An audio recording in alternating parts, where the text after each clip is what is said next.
Hello friends, आज हम आपके लिए लाए हैं देश की number 1 company Maruti Suzuki limited. Friends, हम आपको ले आए हैं कंपनी की वेबसाइट पर और आप देख सकते हैं ब्यूटीफुल ग्राफिक। जी हाँ, 2021 में new Swift limitless thrills model इन्होंने निकाला है फ्रेंड्स, और आप देख सकते हैं कितना खूबसूरत डिज़ाइन है। आज हम इस कंपनी का पूरा एनालिसिस आपके सामने रखेंगे ताकि आप इस कंपनी में इन्वेस्टमेंट कर इसके स्टॉक में इन्वेस्टिंग कर आप अपनी कैपिटल गेन कर सके। फ्रेंड्स, देखिए कितने अच्छे अच्छे नए नए मॉडल्स मारुति ला रही है। ये देखिए ब्रेजा, फिर डिज़ायर का एक नया मॉडल, फिर Swift and tried Alto, Ignis, bold, inspirational. इस तरीके से इनके पास गाड़ियों की एक पूरी रेंज है फ्रेंड्स। और इंडियन मार्केट्स पे सिर्फ इंडियन रोड्स की जो किंग है सिर्फ मारुति है फ्रेंड्स, क्योंकि आपको पता है इनकी जो कारें हैं लो मेंटेनेंस और इंडियन रोड्स के लिए पूरी तरीके से सूटेबल है। और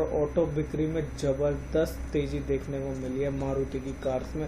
आइए चलते हैं सीधे चार्ट पर और जानते हैं टेक्निकल एनालिसिस किस तरीके से हम इस कंपनी के स्टॉक में इन्वेस्टमेंट कर चल सकते हैं। देखिए, आज 25 फरवरी 2021 को शेयर ने जो क्लोजिंग दी है वह लगभग 6930 के रेट पर क्लोज हुआ है। अब मैं आपको इस कंपनी में इन्वेस्टमेंट करने के लिए सीधा मंथली चार्ट पर ले जाऊंगा और मंथली चार्ट पर मैं आपको इस स्टॉक में स्टॉप लॉस और टारगेट्स आपको बताता हूँ ताकि आप इस स्टॉक से बेनिफिट उठा सकें। फ्रेंड्स, जो मैंने पहला स्टॉप लॉस, जो एकमात्र स्टॉप लॉस मैंने ट्रेडर्स के लिए, जो शॉर्ट टर्म ट्रेडर्स हैं उनके लिए, अगर मैं इन्वेस्टर्स के लिए बात करूं तो फ्रेंड्स, इन्वेस्टर्स के लिए इस स्टॉक में एवरी डिप पर ऐड करने की सलाह है और कोई भी स्टॉप लॉस नहीं है। इन्वेस्टर हर लेवल्स पर इस स्टॉक में बाय कर सकता है जब तक यह अपने हायर जोन में नहीं जाता है। जब भी यह स्टॉक एक डिप दिखाता है, आप इन लेवल्स से जो लगभग 7000 के लगभग है, आप इस स्टॉक को एवरी डिप पर ऐड करते रहें 6000 के आसपास तक। हमारी राय, यह स्टॉक इसके नीचे जाएगा नहीं और मुझे लगता है यह स्टॉक यहीं से रिवर्स देना चाहिए। लेकिन अगर मार्केट में किसी भी गिरावट में स्टॉक नीचे की तरफ जाता है तो आप इस स्टॉक को हर गिरावट पर, मैं वापस शब्दों पर ध्यान दीजिए, आप इस स्टॉक में इन्वेस्टमेंट कर चले। ये एक मल्टी बैगर स्टॉक है फ्रेंड्स। तो मैंने जैसे आपको बताया, पहला जो स्टॉप लॉस है, जो ट्रेडर्स के लिए स्टॉप लॉस हमने रखा फ्रेंड्स, वह 6716 रुपीज़ का लेवल है।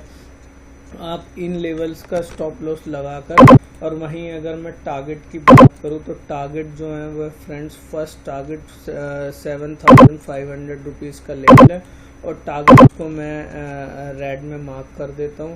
यह लेवल जो 7500 के लेवल्स हैं, आप फर्स्ट टारगेट्स हैं फ्रेंड्स। और वहीं मैं अगर सेकंड टारगेट की बात करूं तो सेकंड टारगेट जो मुझे दिखाई पड़ते हैं वह टारगेट होंगे 8500 फ्रेंड्स। 8500 का हमारा सेकंड टारगेट है इस स्टॉक में। आप दोनों टारगेट्स के लिए इस स्टॉक में इन्वेस्टमेंट कर चल सकते हैं। देखिए, ऊपर की तरफ जो लाइन दिखाई दे रही है, जो मैंने मार्क किया, ये सेकंड टारगेट है और फर्स्ट टारगेट है फ्रेंड्स 7500।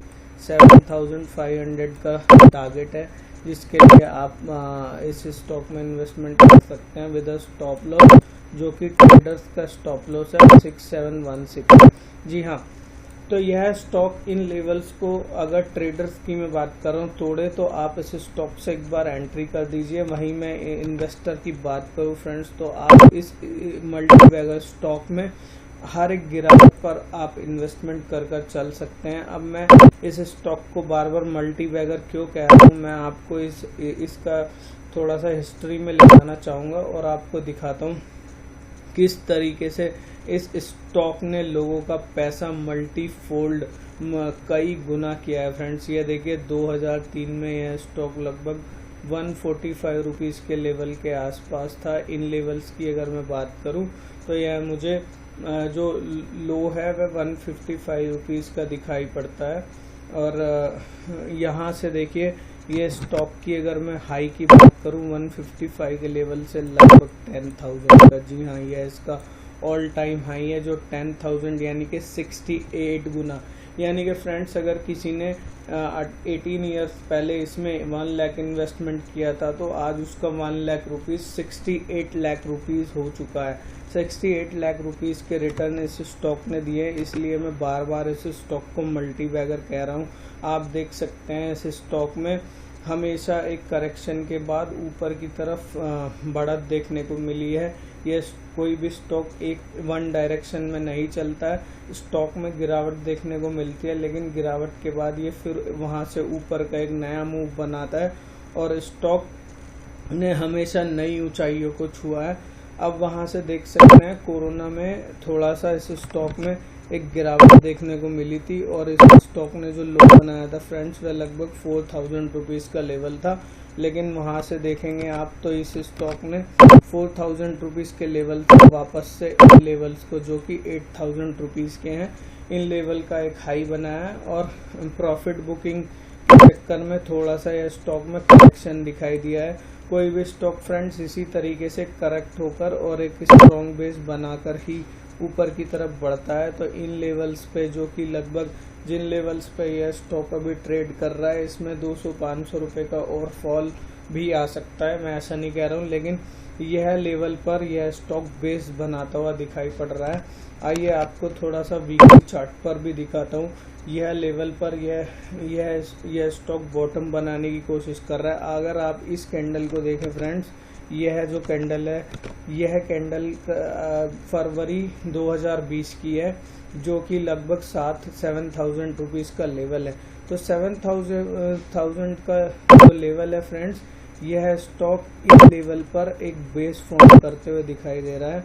यह देखिए, यह स्टॉक यहाँ पे एक बेस फॉर्म कर रहा है। हो सकता है इसमें थोड़ा डिप और आ जाए मार्केट की गिरावट के साथ, लेकिन यह स्टॉक यहाँ पर बेस बनाएगा जो मेरी एनालिसिस है, और यहाँ से यह स्टॉक रिटर्न करता हुआ आपको दिखाई देना चाहिए। और जो टारगेट्स हैं वह 7,500 व 8,500 के फर्स्ट टारगेट हमने आपको सुझाया है, इसलिए यह बहुत ही इम्पोर्टेंट लेवल है। इस लेवल के नीचे स्टॉक नहीं जाना चाहिए, लेकिन इन्वेस्टर इस स्टॉक में हर डिप में बाय करें फ्रेंड्स, हर डिप में। इस स्टॉक में हमारा पर्सनल निवेश है। आज देखिए 25 फरवरी 2021 का इसमें ब्रोकरेज की रिपोर्ट्स भी आते हुए दिखाई दी हैं, जिन्होंने 9,000 रुपीज़ का टारगेट इस स्टॉक में इन्वेस्टमेंट करने के लिए राय दी है। यह देखिए, यह आज 25 फरवरी को फ्रेंड्स, ये डेट आप देख सकते हैं 25 फरवरी 2021 को मोतीलाल ओसवाल जो कि इंडियन ब्रोकरेज फर्म है, उसने 9,000 के टारगेट के लिए इस स्टॉक में इन्वेस्टमेंट करने की सलाह दी है। वहीं बात करूँ तो और एमके ग्लोबल के भी 9,000 रुपीज़ के टारगेट हैं। आइए चलते हैं अब कंपनी की कुछ इम्पोर्टेंट डेटा के बारे में जान लेते हैं, जिससे आप इस स्टॉक में इन्वेस्टमेंट करने के लिए डिसीजन ले सकें, और आपको बताएंगे कंपनी के कुछ फाइनेंशियल्स डेटा के बारे में। और यह कंपनी एक बहुत ही मल्टी बैगर स्टॉक है। यह आपको यह जो गिरावट थोड़ा सा करेक्शन स्टॉक में दिखाई दे रहा है, यह इन्वेस्टमेंट करने की एक अपॉर्चुनिटी है फ्रेंड। हर एक स्टॉक तो एक हाई बनाने के बाद थोड़ा सा करेक्ट होता है, और करेक्ट होने के बाद ही वह नया हाई बनाता है। तो इस स्टॉक में आने वाली इस थोड़े से करेक्शन से आप बिल्कुल भी घबराए ना, और इसकी पास्ट परफॉर्मेंस देख के आप इसके अंदर डेफिनेटली इन्वेस्ट कर चल सकते हैं। यह यहाँ से बहुत बड़े हाई बनाने के भी आने वाले कुछ सालों में यहाँ से कई गुना होने की अभी भी पोटेंशियल रखता है। देखिए 25 फरवरी को 6930 पे स्टॉक ने क्लोजिंग दी। वहीं मैं बात करूँ कंपनी के कैपिटल की, तो देखिए 2,09,000 ये जो लेवल है 2,09,000 फ्रेंड्स, 2,09,000 का इसका जो मार्केट कैपिटल है 2,09,352 रुपीज़ का मार्केट कैपिटल है, और बुक वैल्यू 1636 की बुक वैल्यू दिखाई पड़ती है फ्रेंड्स। अब देखते हैं कंपनी के फाइनेंशियल के बारे में थोड़ा सा जान लेते हैं। तो मनी कंट्रोल पर मैं आपको कंपनी के फाइनेंशियल के बारे में भी जानकारी दूंगा कि कंपनी किस तरीके का बिजनेस कर रही है और किस तरीके का प्रॉफिट बना रही है, ताकि आपको इस कंपनी पे एक भरोसा आए। और यह कंपनी देश की टॉप निफ्टी 50 की देश की टॉप 50 कंपनियों में से एक है, और यह लगभग देश की प्रीवियस 20 कंपनियों में आती है मार्केट कैपिटल के हिसाब से। तो आइए देखते हैं कंपनी की फाइनेंशियल पोजीशन के बारे में, इनका किस तरीके का रेवेन्यू और किस तरीके का प्रॉफिट ये जनरेट कर रहे हैं। ये देखिए फ्रेंड्स, ये देखिए रेवेन्यू सेक्शन में आपको ले आया हूँ दिसंबर 2019 में, यानी कि लास्ट ईयर यह कंपनी का रेवेन्यू था 20,000 करोड़ के ऊपर।